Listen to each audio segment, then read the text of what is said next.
Okay, time for testing. Am I coming through? Through. And I can be heard, so. Through. And I can be heard. Let's get this shared out.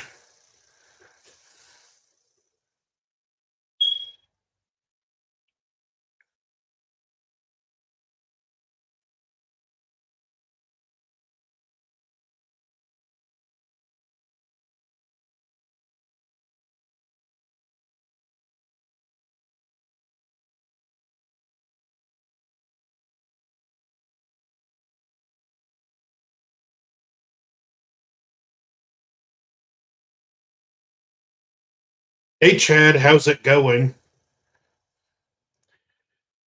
Okay, so as the title shows, today, The Lord of the Rings Return of the King turned 20 years old. Now, for context, I was a senior in high school the year this movie came out. Hey, Interval. I actually skipped school to watch this, took the bus to Lakewood, New Jersey. Not that any of you know where that was, even though the theater was in an opposite direction. Hung out most of the morning with a friend. We played Soul Calibur 2. I brought my copy and my memory card for the GameCube. Best version, it had Link in it. And we went to the bus stop about 1 o'clock. We got about an hour and a half early for the showing. And it was a fun experience. I skipped school to see the opening of one of the best movies I've ever seen. And because my friend's brother worked at the movie theater, even though he wasn't supposed to do it on opening day, he he got us free tickets. I have a ROTK t-shirt going from Hastings to this day came out great. Time to be alive. Yeah, this was like for me, this especially December of 2003, it was a great time for the movies. A few weeks prior, I got The Last Samurai, and then this film came out a few weeks later. I used to always think the Witch King was Sarah. So yeah, I knew some people that drew that conclusion. And this is just the culmination of 3 years of movies at this point. The first film came out in 2001.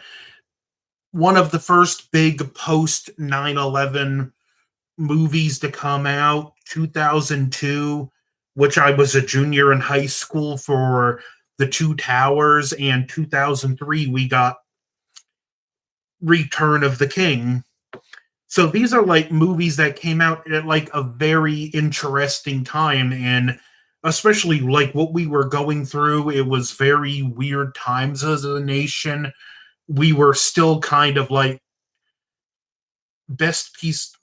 Yeah, I can agree with that. It was kind of there was this uncertain thing. There was a war in Iraq going on.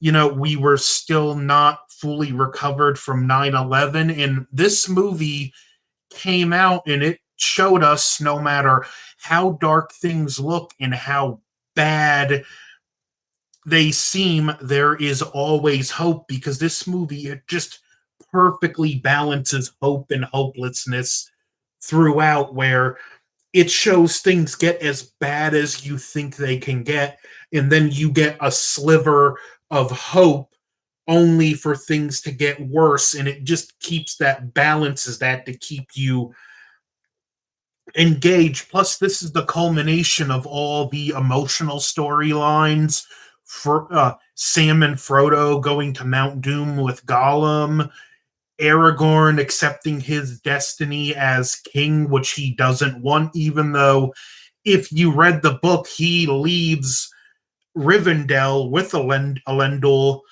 in the Fellowship of the Ring, but in the movie, nice, I brought a good What kind of oh cool? What kind of guitar did you get? But in the movie, he doesn't take Erlendl till the third movie, which, even though it's different from the book, I think thematically it worked better this way. It's an example of how deviating from the source material can make for a more emotional impact, because until this moment, Aragorn doesn't fully accept his responsibilities as, I need to become the king. I need to take my place. Aragorn is a man who just doesn't put a lot of faith in humanity and doesn't think they're quite ready yet. The age of the elves is passing. The dwarfs are probably slowly passing too. And it's mankind's time, but everything is standing on the brink of annihilation because of Sauron, and all he has to do is get the ring, and it's over. We have the great storylines at Minas Tirith, where, especially the stuff with the steward and his son Faramir, and how he hates Faramir and wished that he died and Boromir was still alive. Yeah, the CGI does hold up. There's a few places where it looks a little off, but it's not like a lot of your modern Marvel movies where they just look like a video game cutscene. They Everything looks real, it looks weighted. And yeah, the casting was just spot on all around.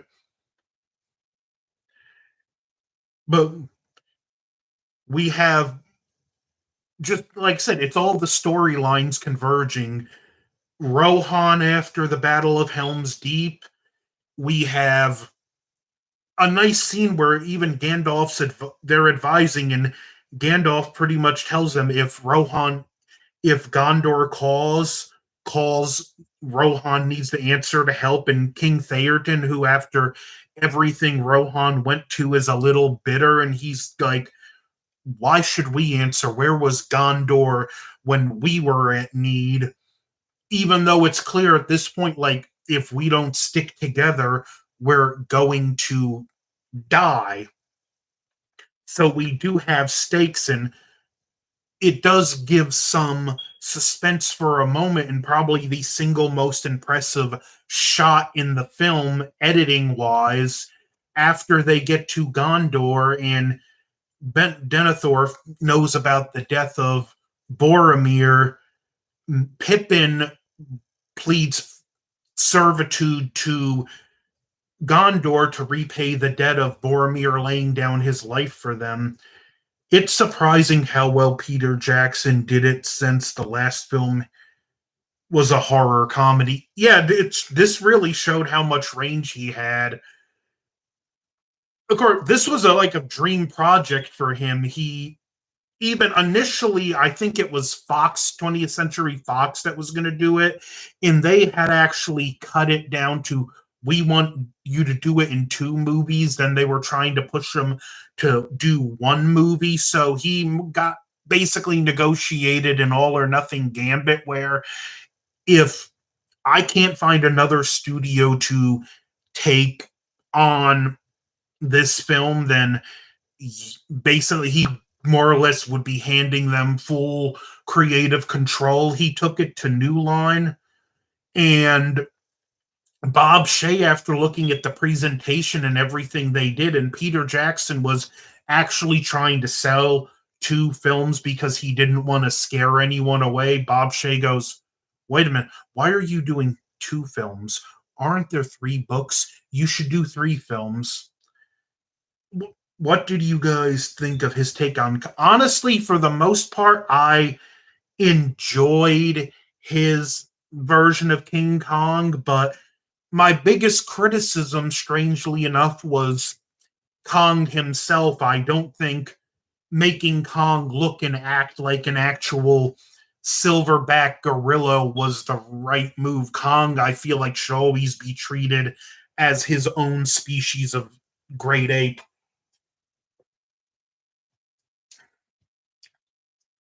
But anyway, what I was saying about what I think is the most impressive editing sequence is when they light the beacons, when Pippin lights them, even though the steward doesn't want them lit. And the way you get the shot of it going from one beacon to the other. And I love this one shot where you see these people run up the side of a mountain, they light it, and then the camera pans around to see the people that lit the beacon waving, and then off in the distance you see the next beacon light, and it pans to the next and the next. And it was just a masterfully acted shot. And it's what, again, I see how this movie balances hope and hopelessness. The hammer of Sauron's armies is getting ready to fall, and getting ready to fall hard, and now we have a chance. And it cuts to Aragorn watching the closest beacon, and it lights, and he runs into the room, and he like reports to the king of Rohan, Gondor calls for aid, the beacon's lit. And there's a moment of pause, and he just says, then Rohan will answer. So after 45 years, I'm a Godzilla fan now. I'm guessing you finally got to see -1 interval.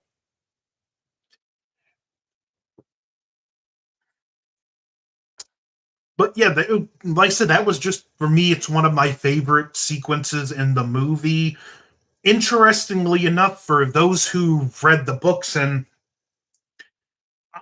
you have, right, interval, you would know the stuff with Shelob's lair was actually in the Return of the King, but Peter Jackson very wisely put the Shelob's lair. I mean, not Return of the King. That stuff, the Shelob's lair in the book was in the Two Towers, but Peter Jackson very smartly put it in Return of the King, because there isn't a whole lot of Frodo, Sam, and Gollum to mount doom in Return of the King. So this just gave them a little more. And again, Gollum, another one. What more can I say? Andy Serkis is to motion capture acting what Haruo Nakajima and Kempura, in Kent Satsuma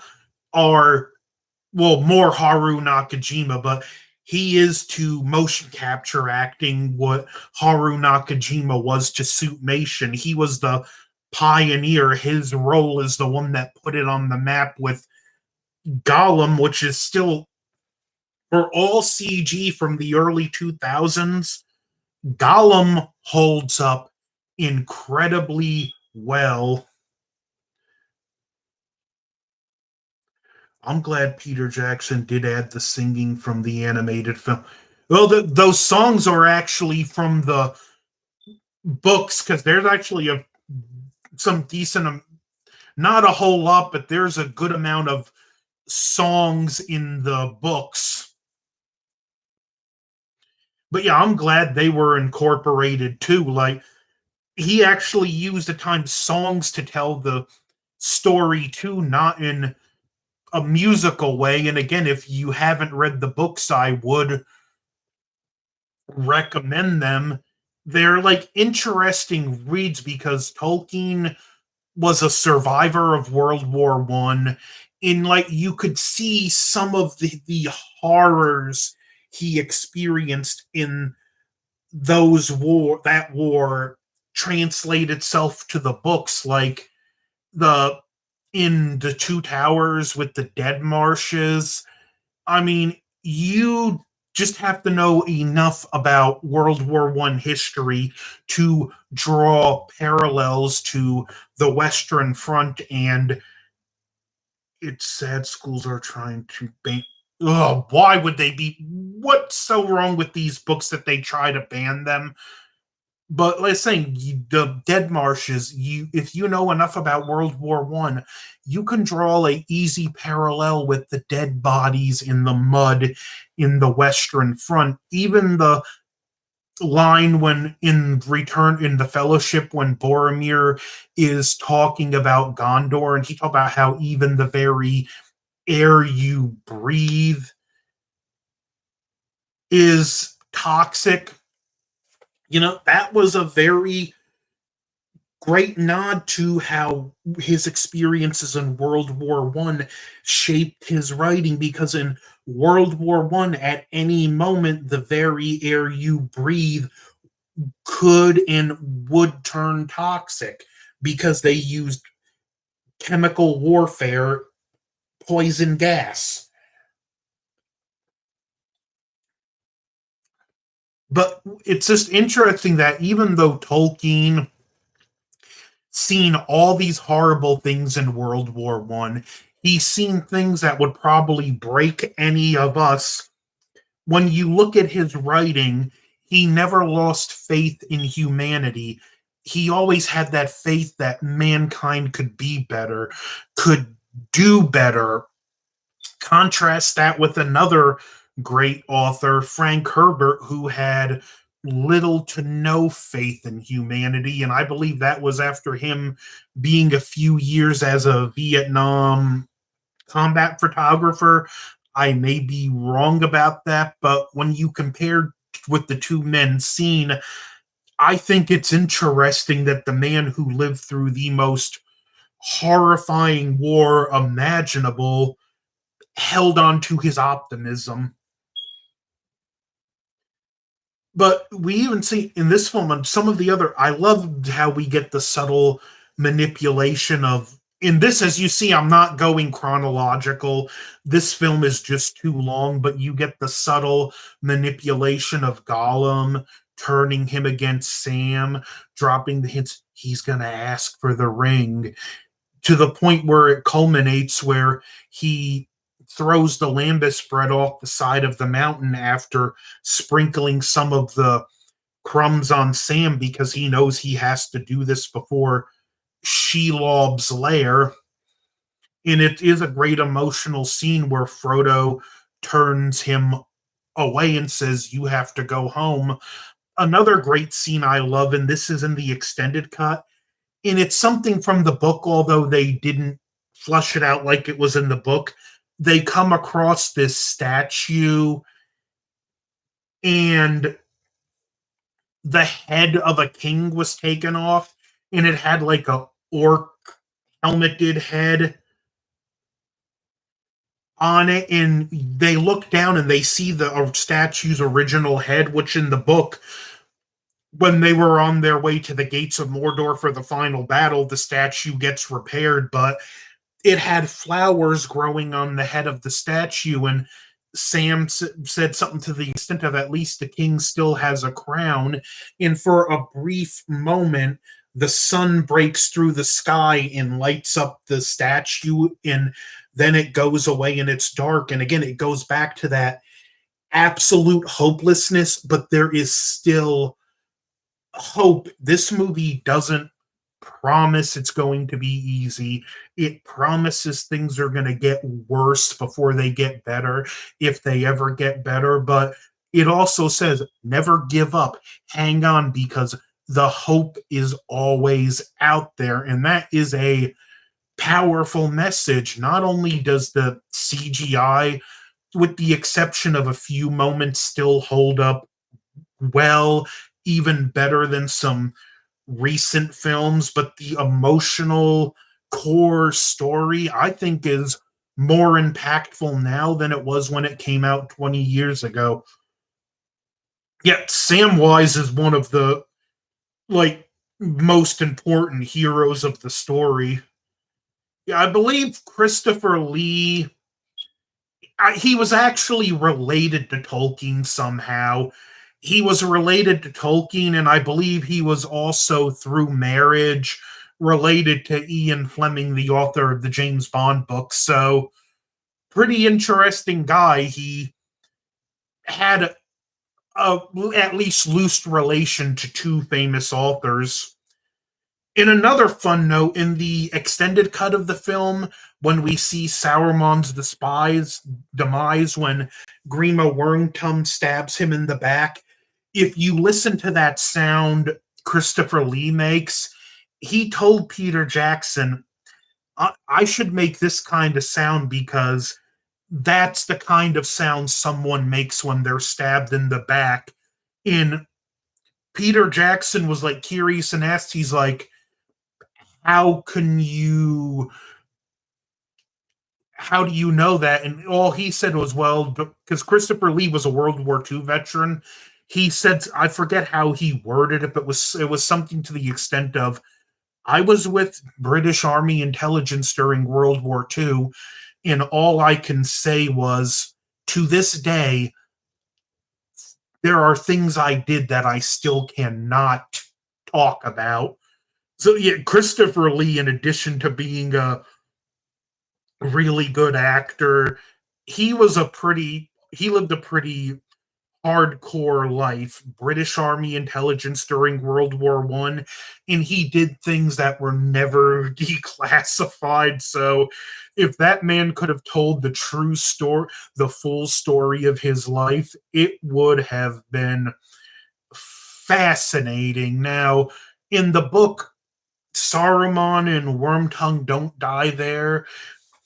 Towards the end, there's the scarring of the Shire where Saruman industrializes the Shire, although I thought it was a very wise choice to exclude that, not because it wasn't good in the book, but this movie was long enough, and the scarring of the Shire probably would have added another 30, 40 minutes to the film. And even though this is my favorite in the trilogy, it does push how long an ending should go on for its own good. So, yeah, I get 100% get why the scarring of the Shire was taken out of the book. We even get Mary preparing for war. Eowyn, King Theoden's niece, gives him an old set of armor for a child. Well, again, no man could kill the Witch King, so I doubt Gandalf the White could. If you there's a scene in the extended cut where the Witch King even easily overpowers Gandalf. So not only could Gandalf have not killed him, but he really, even if he could have the Witch King's power, he wouldn't have stood much of a chance in the first place. But Mary's getting prepared for battle, and the King Theoden, when they get ready to ride out, tells him to stay behind. Yeah, it was an actual thing in the book, so they just didn't pull that out of nowhere. But you can tell when King Theoden's telling Mary to stay behind, you can tell it actually pains him to do it, but at the same time, he doesn't want to put Mary in danger. Fortunately for Mary, his niece takes him along, even though she's not supposed to be there. We get to this one encampment where we find out about the city of the dead, and Elrond shows up and gives Aragorn the sword of the king, which again in the book he would have had it by now, but for the movies it was so thematically perfect how in each movie he took one step closer to embracing his destiny as the rightful king of Gondor. And when he finally unsheathes Arundel Flame of the West, he fully embraces his destiny and he goes to head to the path of the dead alone. Of course, Gimli and Gimli and Legolas come with him. They go their way. Rohan heads out for battle. And then we get the Battle of Pelennor. Well, before that, we have Osgiliath attacked. The forces retreat. We see how bad the relationship between Faramir and Denethor is, to the point where Denethor's basically sending them out knowing they can't retake Osgiliath, but he just wants Faramir dead because he hates him that much. Faramir gets wounded. They make it back just in time. And we get Denethor thinking he's dead, preparing a funeral fire. Why this is going on?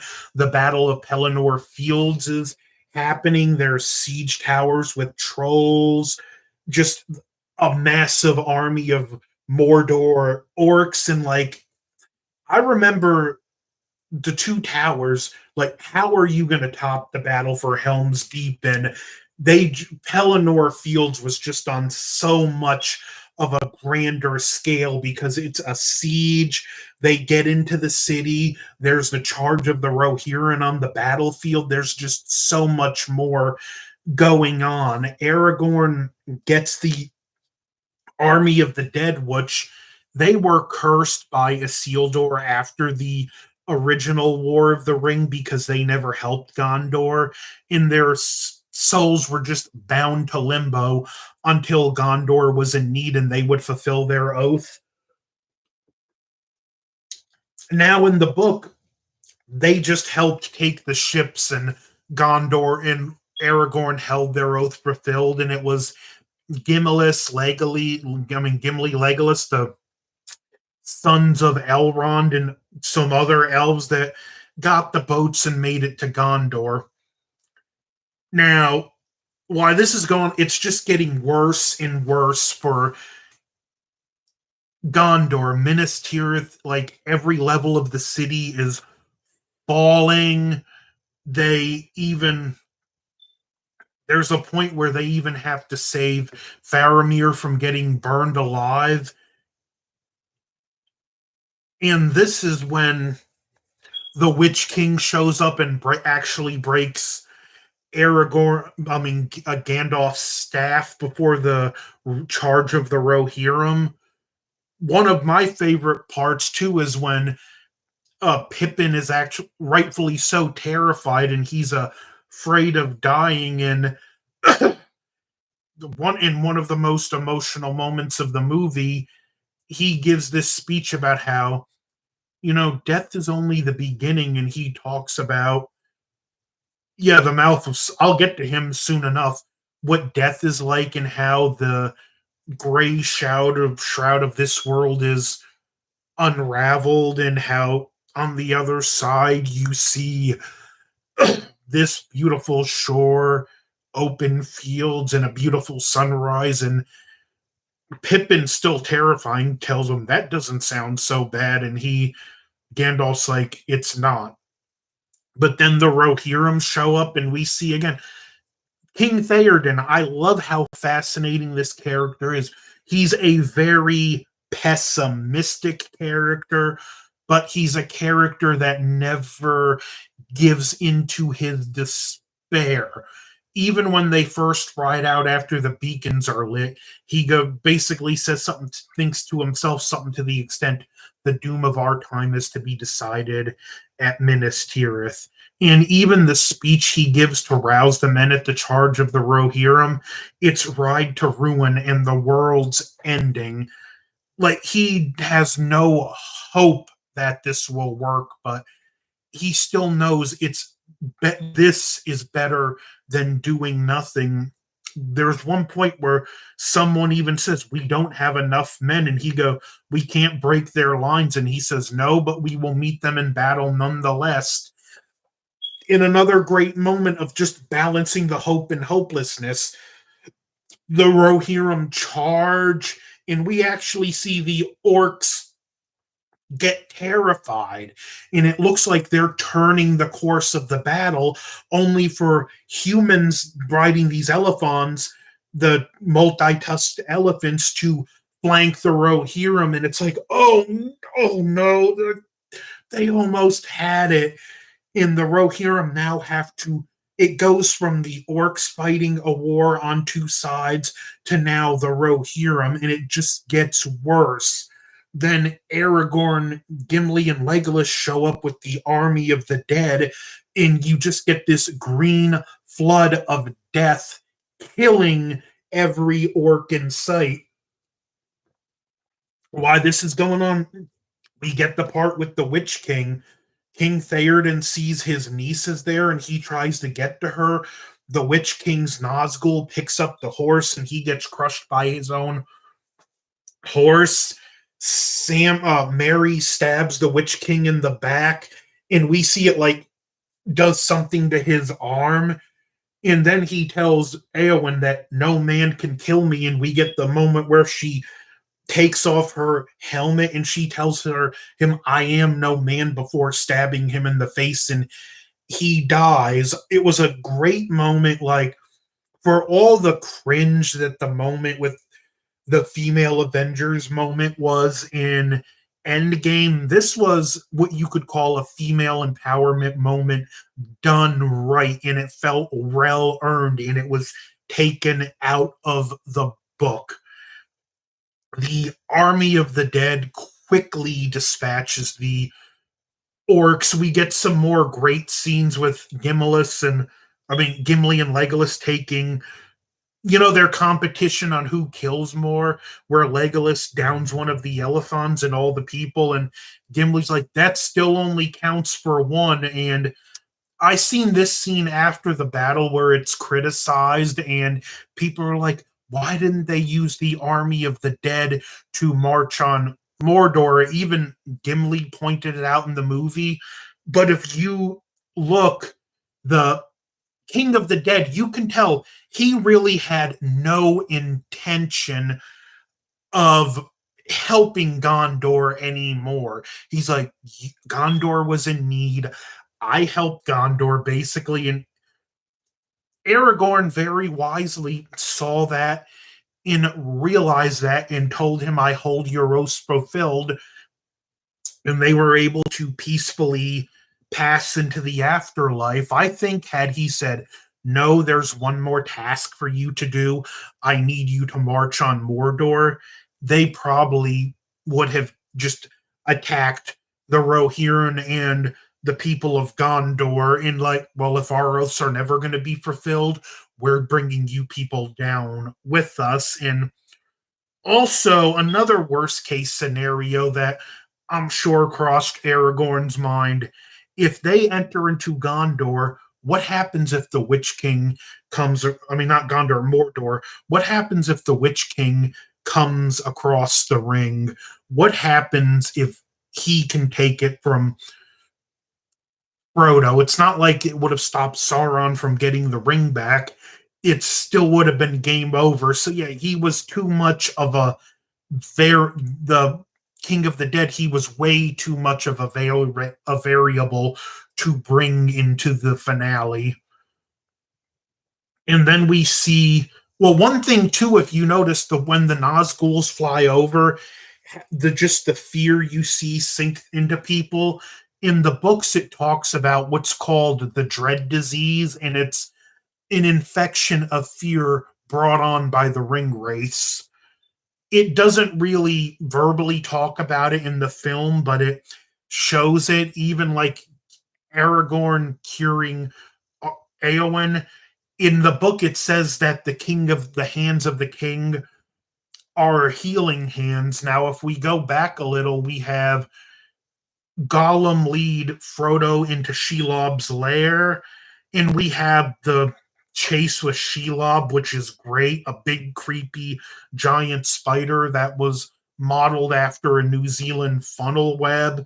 Gollum turns on Frodo and even tries to kill him after they think they got away from Shelob.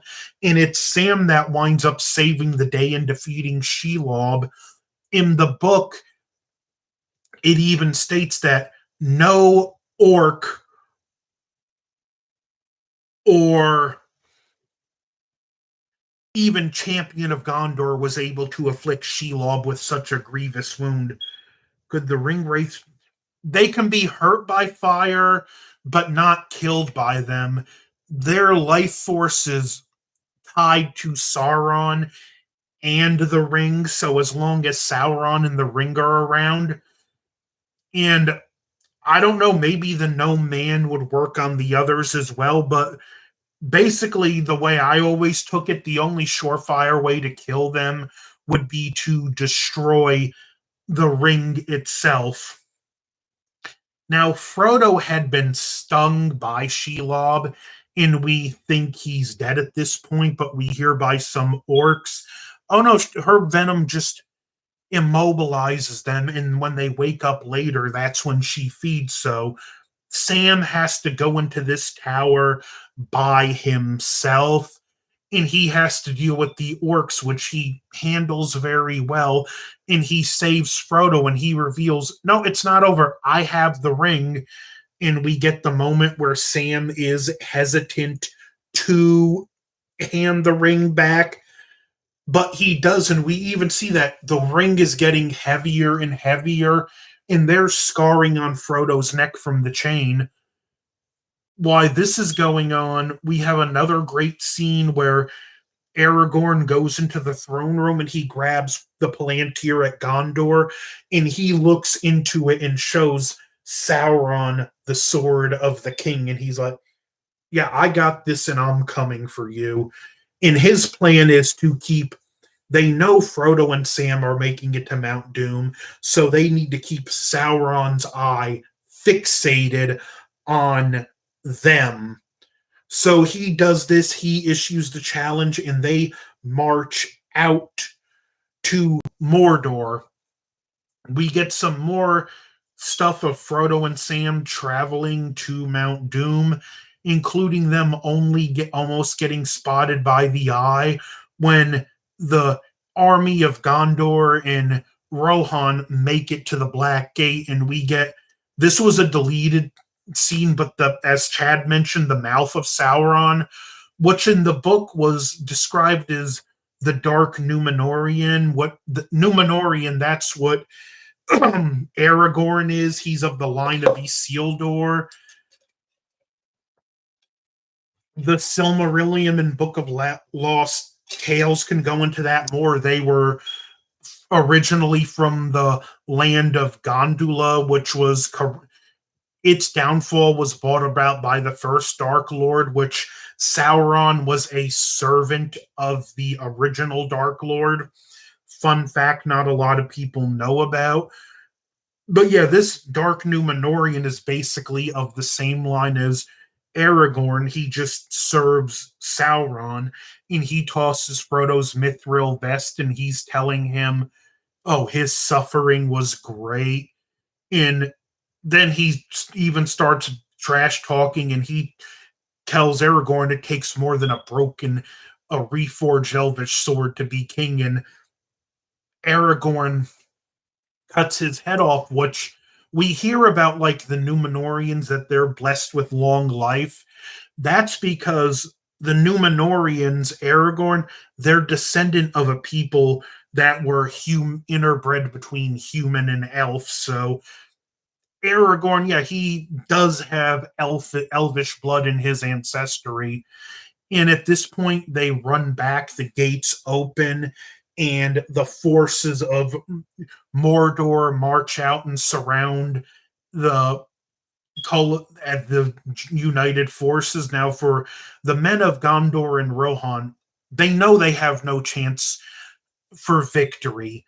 They do not have near enough men, and they are literally surrounded. Their task is simple: survive long enough for Frodo to destroy the ring. Nothing else matters.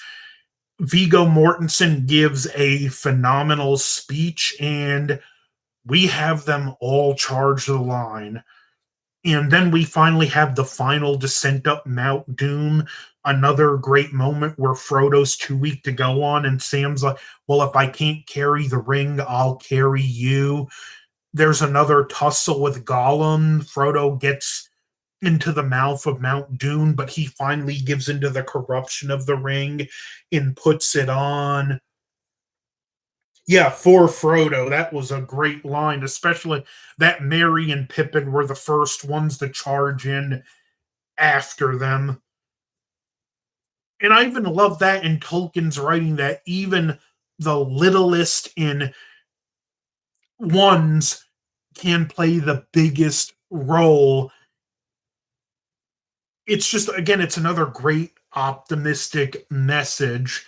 Gollum in, okay, the scene where Frodo has the ring off and he's holding it over the ledge like this, like, man, watching that in the theater, it felt like it went on for hours. It was just so tense.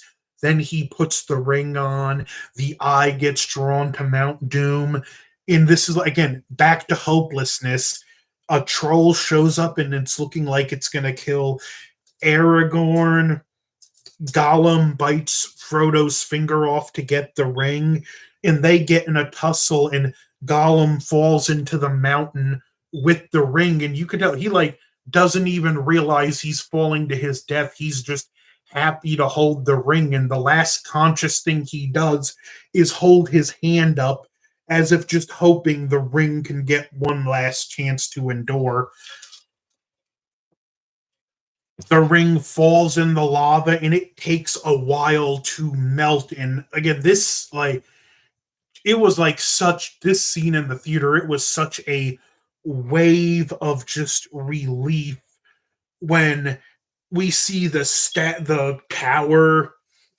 I don't blame him for deciding to keep it. He was the heart of evil and thinking about all the beat it took to get there. Yeah, that's a good point. He wasn't rational at that point. He had just been under the influence of the ring for way too long now. I do think, and I know this is why, but it's interesting that the reason hobbits are the most resilient to the ring is because they just need the simplest thing in life to be happy: a warm fire, a good meal, a warm bed. Like the hobbits don't, for the most part, don't have the same level of greed as the other races, so there's not as much for the ring to latch on and corrupt. But he lost his precious from Bilbo years ago. Now, I was saying though, when the tower falls, I love how, and again, talk about just how great the CGI is. Because if you look at Sauron's eye as the tower is falling, you can see the absolute terror in the fear that is gripping him at that moment. And I love the effect where the eye kind of shrinks in on itself, then it pops like a bubble and a shock wave comes out and it just caves everything in it, claims all the orcs with it. And it was just this great relieving moment where it's like it's over. They did it.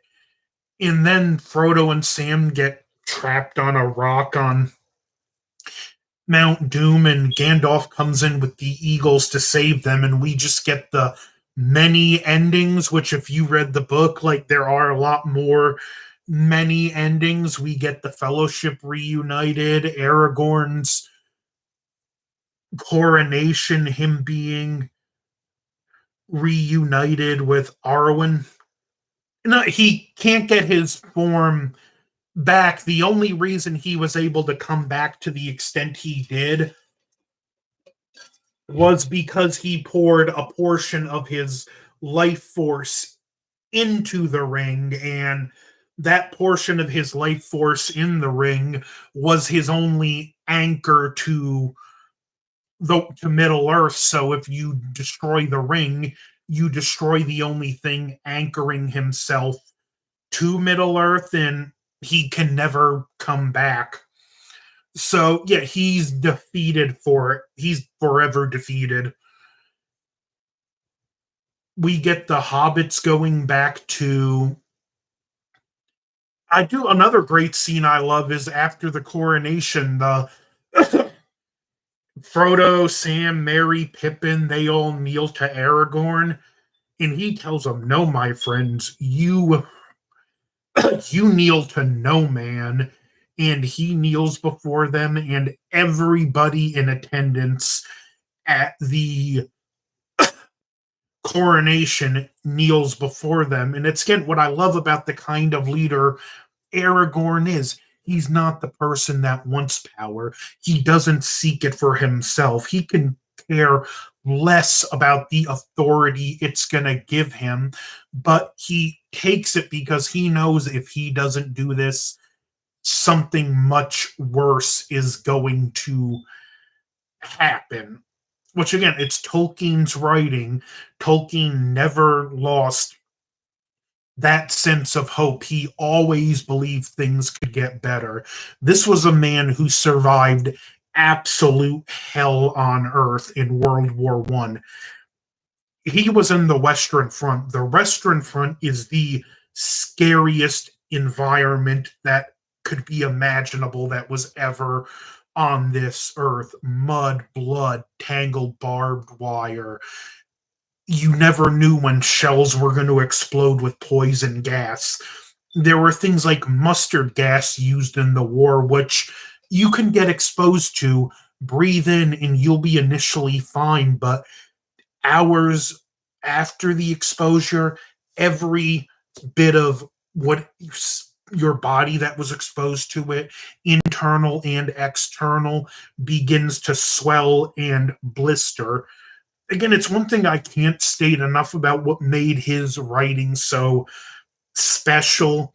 He lived through the First World War and he still held on to this hope. He witnessed the Second World War and still held on to his hope. He knew through firsthand experience that it's only truly hopeless when you give up, and no matter how bad things look, there's always that chance for them to get better. And again, it was a powerful message when the books were written.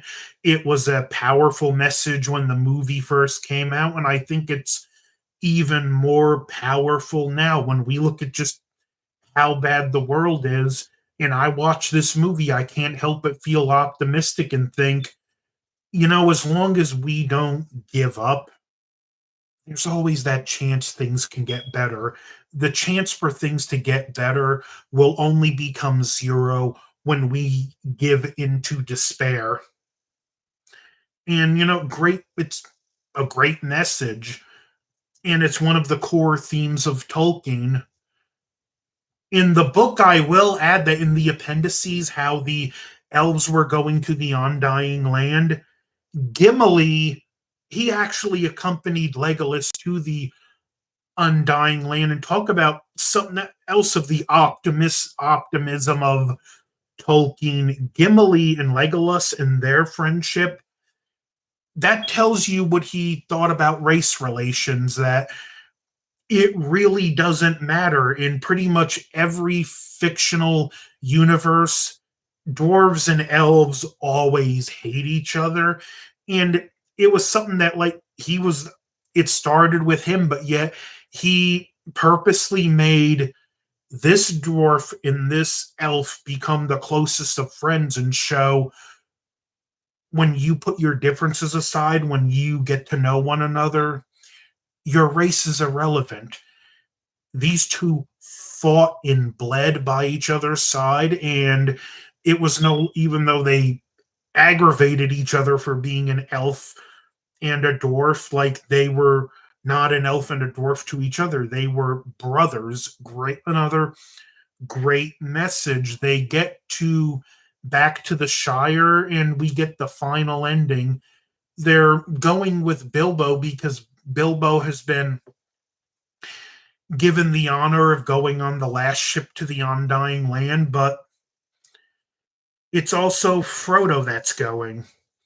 And we get a very heartbreaking farewell between him and the other hobbits. And this time I watched it earlier today, and for some reason this time it emotionally hit me more than it ever have. Maybe it's because, you know, it's no secret, I've mentioned it before, but I've lost 4 friends this year. So, like, that, just saying goodbye to a friend that you're never going to see again, it resonated with me this watching in a way it never has before. But we even get that optimism on the end with a voiceover, and we see that Sam was given this book, and part of it was basically Bilbo's telling of his adventure, and it was called There and Back Again, A Hobbit's Tale by Bilbo Baggins, and the second half was The Lord of the Rings by Frodo Baggins. And he gives it to Sam and says, "There's still a few pages left there for you." And the last thing we hear with, well, it's also a beautiful shot as at the Gray Harbor as the ship is sailing away, and they watch it, and Sam just lingers till it disappears over the horizon. But Frodo leaves him a message of, you can't be divided. You have a family you have to be there for. And it goes into the credits, and you have this very haunting song called Into the West. And if you, on the special features on this, if you know the story behind that song, there was a young would be filmmaker who was still a high school student who had met and befriended Peter Jackson, who was dying of cancer. He made a few good short films, and you know, Peter Jackson wanted to help him get into filmmaking, but sadly he died, and this song was written for him after his death, and that just makes the song all the more effective and powerful and all the more haunting when you know that story. Now, for me and my personal journey through life at this time, I was senior in high school. The same year we had gotten the third and final Matrix film, the third and final Lord of the Rings, and I was graduating high school. So this was something of a year of finales for me. And I look at it as when this film ended in the theater, it was more or less the end of the simple days of my life. I would be homeless and living out of a welfare motel for the rest of high school, a little over 2 months after that. Maybe a month and a half, somewhere around there. It wasn't long, but yeah, my life took me down a path that led me here to North Carolina. I had to live with an emotionally, I'm just reminiscing. It just 20 years today. This film's taking me back. I lived here a few years with an abusive uncle, and my I'm looking back in just the 20-year journey from the point I seen this movie in the theaters to I was homeless the summer before I bought my house. It was a rough summer. Yeah, it's fine, Chad. I'm a stronger person for it. But it's especially like rough when that's how your senior year in high school ended. But I look back and it's honestly it's kind of the stuff I went through. I'm 20 years to the day. I'm sitting here reviewing this movie because I didn't give in to despair. As hard as my life got, I kept moving. Like that hope was just around the corner because it always was. It wasn't easy. There were times I wanted to give up. I didn't always handle things as gracefully as I should be. I did stupid things more than a few times, but I survived. And again, it is kind of emotional thinking about 20 years ago who I was then to 20 years ago who I am now. If myself then could see me today, I wouldn't even recognize myself. Like everyone else, I was a completely dumb kid. I knew the chapter of my life of going to school was coming to an end, and I really didn't want it to, but it was coming to an end. And just this movie, it's another thing. It reminds me that everything comes to an end, and all an end really is just a new beginning. Here I am now. I never would have dreamt in a million years I would be talking about a movie live on the internet with people watching me, that people actually care to see what I have to say about various movies. That's a really humbling experience when like when Chad the one time messaged me, I want can you review this movie, The Wailing? It's a Korean horror film. I want to hear what you have to say about it. And I'm like, I'm a nobody. Why do you want to hear my opinion on it? And it turned out to be a really impressive movie. And that's the thing, like it's one of the reasons I like to review movies, because movies like this that have made an impact in my life, I just want to share those movies. I want to share why I love films, the films I love. Granted, Hollywood isn't what it used to be anymore, but the older films, the classics like this, like The Last Samurai, they still hold the test of time. They're still as good, if not better, today as they were when they first came out. The messages still resonate, and it's just, again, to think that 20 December of 2003, that within weeks from one another, I would get to see two of the best movies I've ever seen in my life. Like that was a 2003 to 2004. That was really not a bad time to be a movie fan. We even got the Sam Raimi Spider-Man 2, which to this day is still my favorite Spider-Man. But when I was seeing this, I walked out of the theater. It was a 10 out of 10 movie. It still is. It was just a fun experience going to see the movie in the theater, the friend getting me the free ticket. And it's a movie that obviously, like I said, had a early 2000s were great, both Lord of the Rings and Harry Potter. And I never got into Harry Potter, but I can admit, if you were a fan of these type of stories, it was a great time to be a moviegoer. In that, like, again, a lot of these movies, how so many of us, they still stay with us and resonate. I know they're Yeah, that's because New Line forced three films on Peter Jackson. I still contest, had they done two films, it would have been near perfect, because part one got so much from the book into it with very little filler.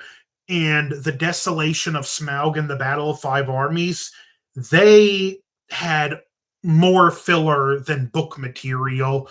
So I really do think, had they condensed those two movies into one and we had just gotten a duology, that it would have been a lot better. Hey, Strider, all I can say is Vigo Mortensen was a kick. Oh, yeah, definitely. He was amazing in this role. The man was born to play Aragorn. And I know Brittany S.H. Go Lions took me out of the world. And like Eric Vigo Mortensen, he actually, one of the main reasons he took the role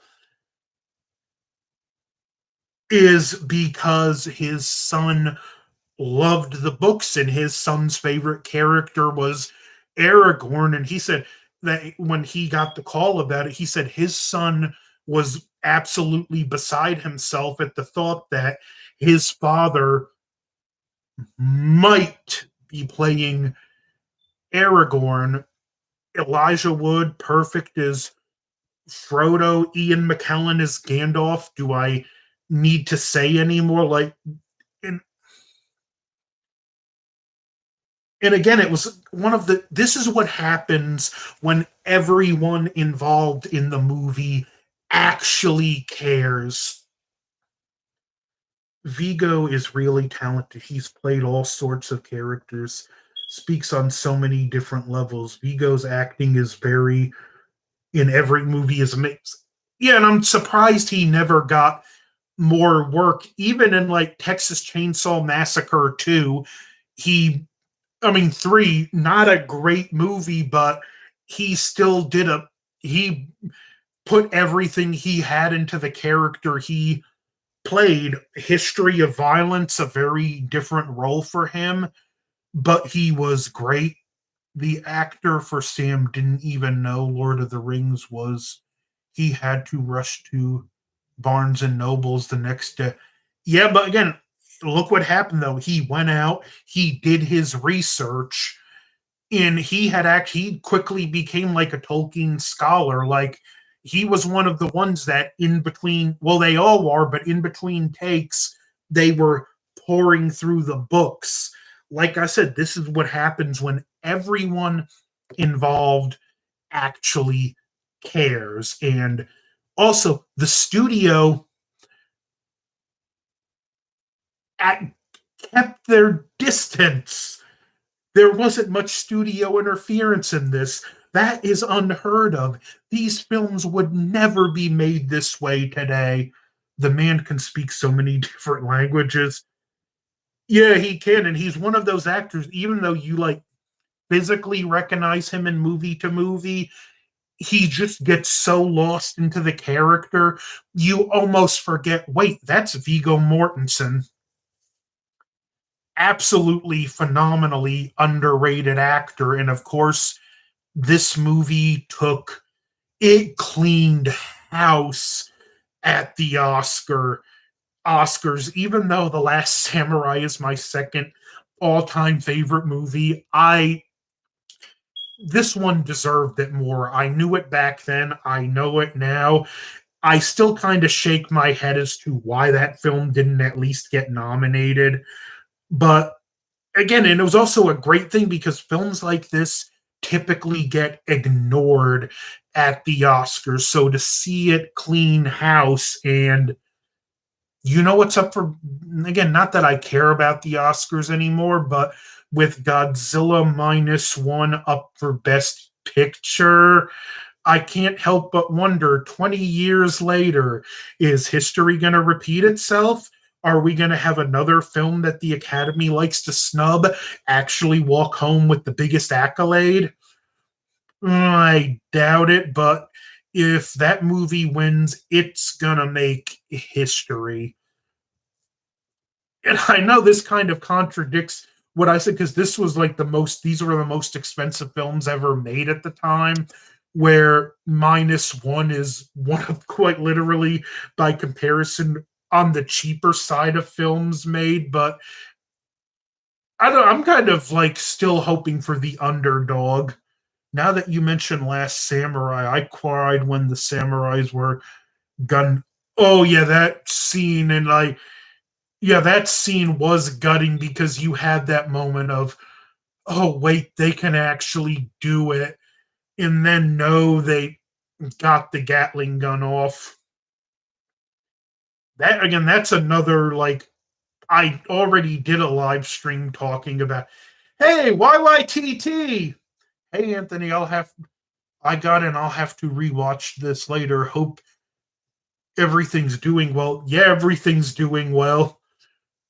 But yeah, like I was saying, if you haven't seen it, Strider, my previous video, I talked about The Last Samurai 20 years later, and this is 20 years later, so I decided, you know what, let me do another live stream.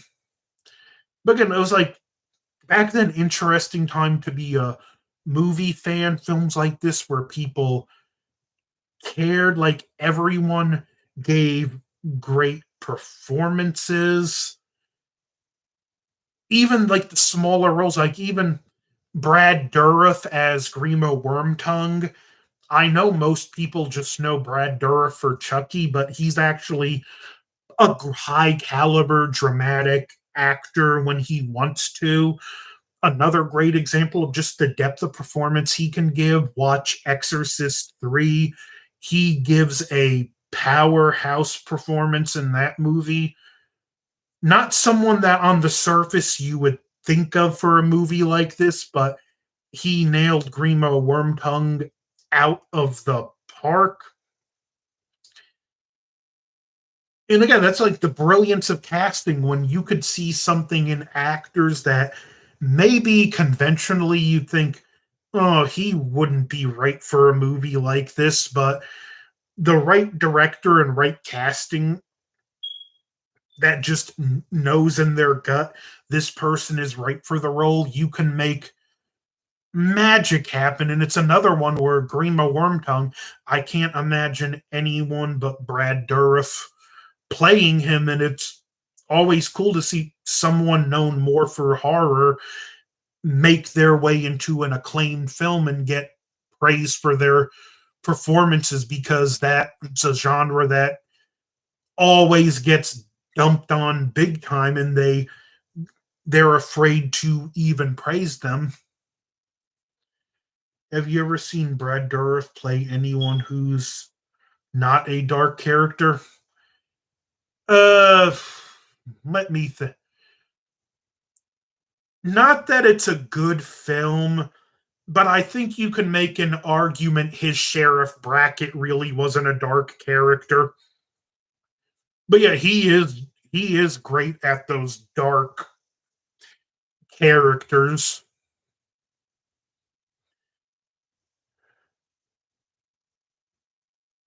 Yes, Sam Raimi's another one that just for the most part is great with casting, although what he was thinking with Topher Grace as Venom, I'll never know. I've never seen all of Voyager, so I didn't know he was in that show, but I'm sure he did have a really good dark role in that film. But, but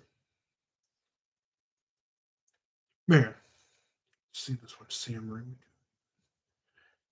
I'll actually have to look for that episode. I'm not a big Voyager fan, but I might watch it for him. But Jeffrey Combs also had two Star Trek. Another actor with great range. He did Wayun in Deep Space Nine, in Trand in Enterprise, which are two night and day different characters, and he voiced Brainiac in the second Injustice game. I recently learned that Venom's original death was being after being stabbed, revealed Eddie Brock was dead and a skeleton in it. It's in the book. Oh, that's interesting. So I guess it was to have been implied that the symbiote actually consumed Eddie Brock. I know it after it got into a point in the comics, the symbiote actually considered Eddie his friend. But that's interesting. I never knew that. Okay, YouTube, I already know this. You can't see it, but I have this box popped up over the chat bar, and it you can now put people in timeout for different lengths from 10 seconds to 24 hours. I, I do think this is a side note, but I find it really hilarious to see someone get timed out for 24 hours and you see 86K seconds. Gee, when you say it like that, it really doesn't sound like that long of a time. Yeah, in the final battle, you never hear Venom talk. Oh, that's interesting. I might have to revisit the movie. It's been forever since I watched it. That film was more or less just it was a victim of just having too much going on for it. You had Harry back as the Goblin. You you had Sandman and you had Venom. There were just too many storylines going on for one movie. And even though I like Venom, if I could redo that movie and just do one thing differently, I think I would have just taken Venom out altogether. Brad Dourif was the bad guy in the game. Missed, I think. Hmm. Let me look that up. Brad Dourif in the game Mist. Brad Dourif as Salvador. Mist 3 Exile.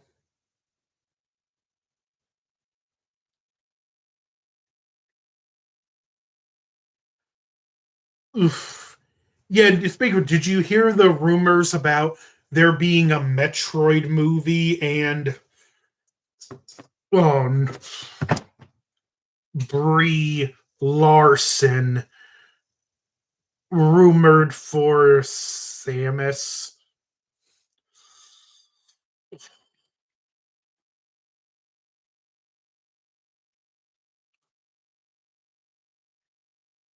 No, don't guess that woman as Samus.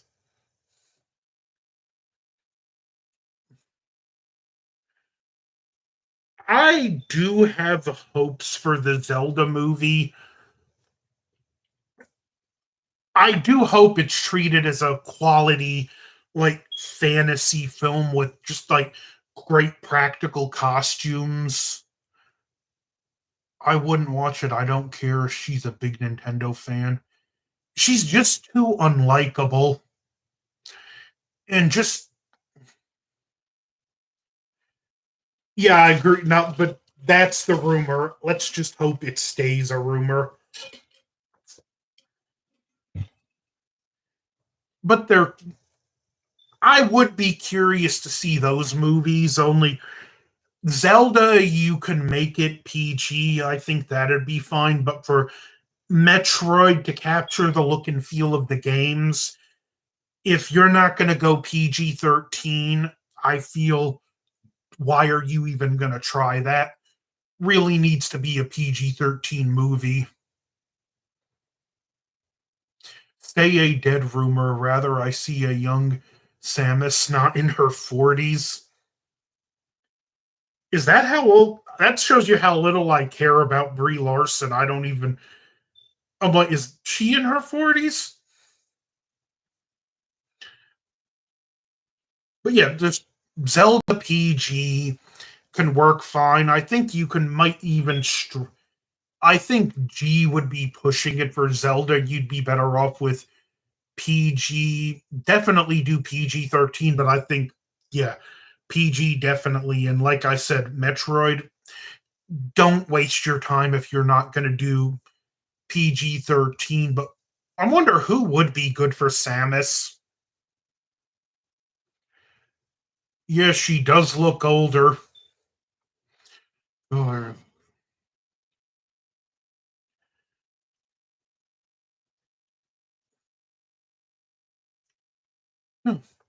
well, since she was thrown around for Captain Marvel before Brie Larson, maybe Emily Blunt. She usually brings a solid performance, and she's not exactly the type to tick fans off.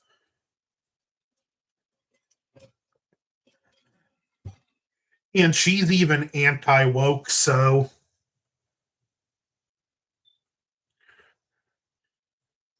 yeah, but I kind of would like to see a. I know this is acting too much, but I mean, asking too much, but Zelda and Metroid, I very much would like to see done live action. Maybe Metroid, I wouldn't mind so much CG, but like, I do want to see a full on live action Zelda movie. And I'm curious to see like what the Master Sword would look like in the movie. I don't know, that might it could be interesting, and if Nintendo's directly involved and keeps it like let's make this for the gamers, and they keep the woke stuff out of it, both films. Now, provided they don't cast Brie Larson for Samus, in which case I'm out. I am optimistic, admittedly cautiously, but I am cautiously optimistic about both those films, provided we don't get any stupid casting choices.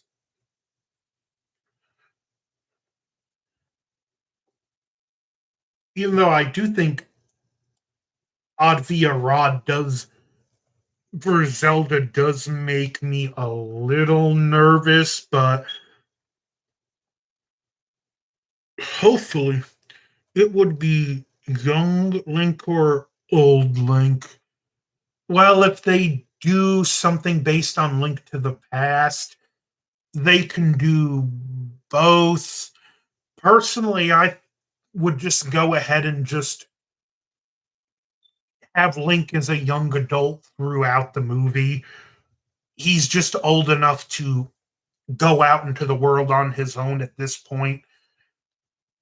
I think that'd probably be the best move because it's not like you're going to have a you're going to have a 2-hour movie at max to give him his journey. You're not going to have a 35 plus hour game where he starts off as a kid and becomes an adult. So yeah, just let's just keep him one age throughout the movie.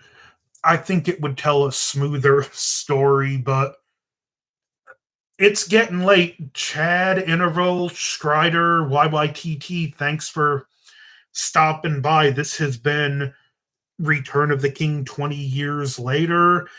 Anyone watching this after the fact, don't forget to like, share, comment, subscribe, and I'll see you guys later.